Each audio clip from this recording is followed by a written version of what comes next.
Yellow dress वाली लड़की। हम अपनी लाइफ में कई किस्सों को जीते हैं।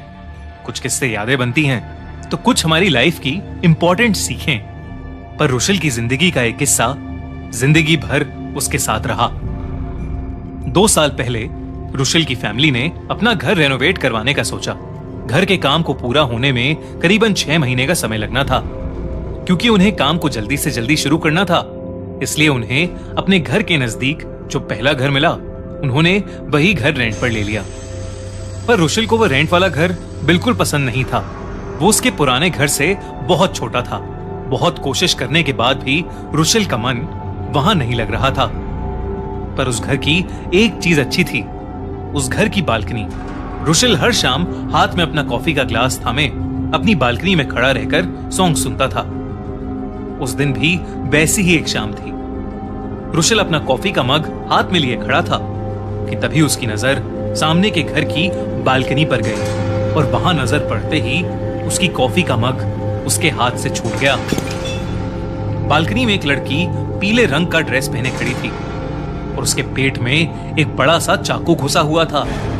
उसके मुंह से खून भी निकल रहा था और उसका हाथ रुशिल की तरफ उठा हुआ था, जैसे वो उसकी मदद मांग रही हो। रुशिल ये देखकर जोर से मदद के लिए चिल्लाया, हेल्प हेल्प, कोई बचाओ उसे, प्लीज हेल्प। रुशिल की चीखें सुनते ही उसकी माँ बालकनी में आ गई। रुशिल ने अपनी माँ को बालकनी की तरफ देखने को कहा, पर रुशिल और उसकी माँ को अब वहां कुछ नहीं दिखा। उस बालकनी में सिर्फ सन्नाटा था। सहमा हुआ रुशिल अपनी माँ को सब बताने की कोशिश कर रहा था। रुशिल की ऐसी हालत देखकर उसकी माँ को चिंता तो हुई, पर जो चीज उन्हें खुद ही नहीं दिखी उस पर वो विश्वास कैसे कर सकती थी। अपनी माँ के समझाने पर रुशिल को भी लगने लगा कि शायद वो उसका वहम था, पर कहीं ना कहीं उसके दिमाग में वो हादसा चिपक सा गया था। अगले दिन रुशिल अपने डॉग को सैर कराने बाहर ले जाने लगा। बाहर का रास्ता बालकनी से होकर गुजरता था। बालकनी से निकलते हुए रुशिल की नजर फिर सामने वाले घर की बालकनी पर पड़ी और वो दंग रह गया। उस बालकनी में वही लड़की येलो ड्रेस पहने झुककर गुनगुनाते हुए पौधों को पानी दे रही थी। रुशिल से रहा नहीं गया और उसने जोर से उस लड़की को आवाज लगाई, सुनो ए मिस येलो ड्रेस, सुनो। उस लड़की ने रुशिल की तरफ देखा और धीरे धीरे उस लड़की की आंखों से आंसू आने लगे।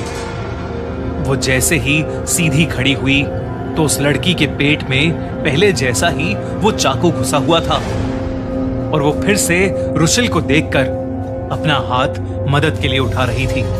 रुशिल को कुछ समझ नहीं आ रहा था, पर इस बार उसने उस लड़की की फोटो खींचने के लिए फोन निकाला और उसकी वीडियो शूट कर ली।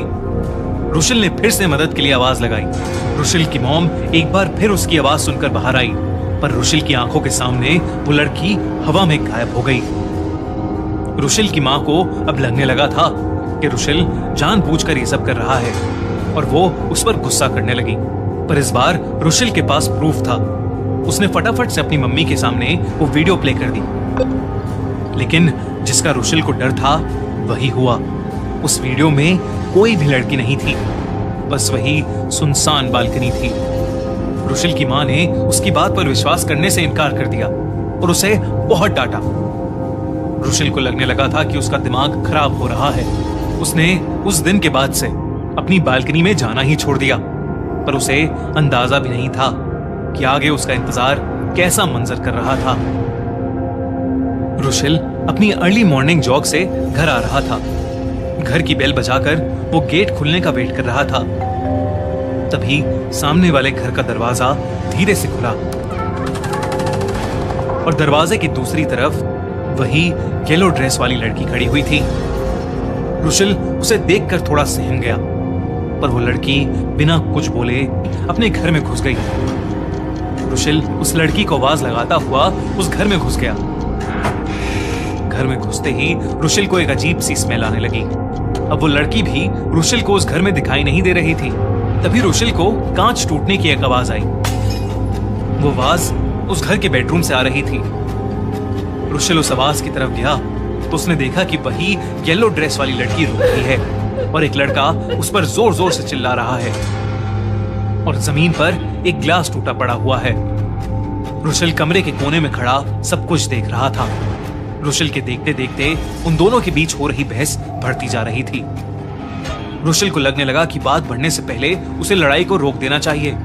रुशल तेजी से उस कमरे में घुसा और उन दोनों से रुकने को कहा, पर उन दोनों में से कोई नहीं रुका। ऐसा लग रहा था कि जैसे वो रुशल को कमरे में देख ही नहीं पा रहे थे। इतने में ही उस लड़के ने उस येलो ड्रेस वाली लड़की का गला दबाना शुरू कर दिया।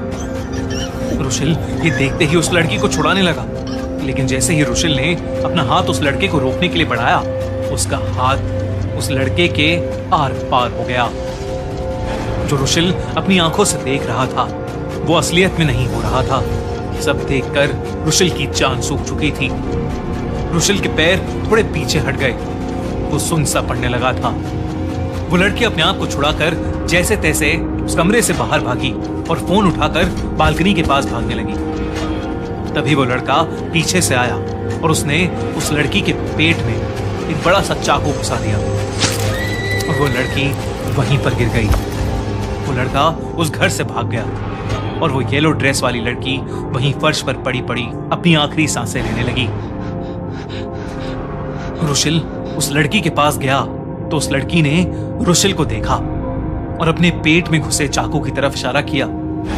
रुशल समझ गया था कि वो उस चाकू को निकलवाना चाहती है। रुशल जैसे ही चाकू निकालने के लिए आगे बढ़ा, उस लड़की ने उसके सामने ही अपना दम तोड़ दिया। रुशल कुछ सोच पाता कि उससे पहले ही उसने देखा कि उस लड़की की लाश असल में वहां पड़ी हुई है। रुशल ये साफ साफ देख पा रहा था कि उस लाश का शरीर सड़ने लगा था। रुशल ने उस लाश के बारे में पुलिस को बताया। पहले तो रुशल की बातों पर किसी को भी विश्वास नहीं हुआ, लेकिन फिर इन्वेस्टिगेशन में पता लगा कि वो लड़की अपने बॉयफ्रेंड के साथ अकेली रहती थी। उस लड़की के माँ बाप नहीं थे और उसे मोहल्ले में भी ज्यादा लोग नहीं जानते थे। पुलिस ने जब उस लड़के की इंटेरोगेशन की तो उन्हें पता लगा कि रुशल बिल्कुल सच कह रहा था। उस लड़के को अरेस्ट कर लिया गया और उस दिन के बाद से रुशल को वो येलो ड्रेस वाली लड़की फिर कभी नहीं दिखी। पर जो भी हुआ वो रुशल के लिए एक बहुत ही अलग सा एक्सपीरियंस था, जिसे वो शायद कभी भी नहीं भूल पाएगा।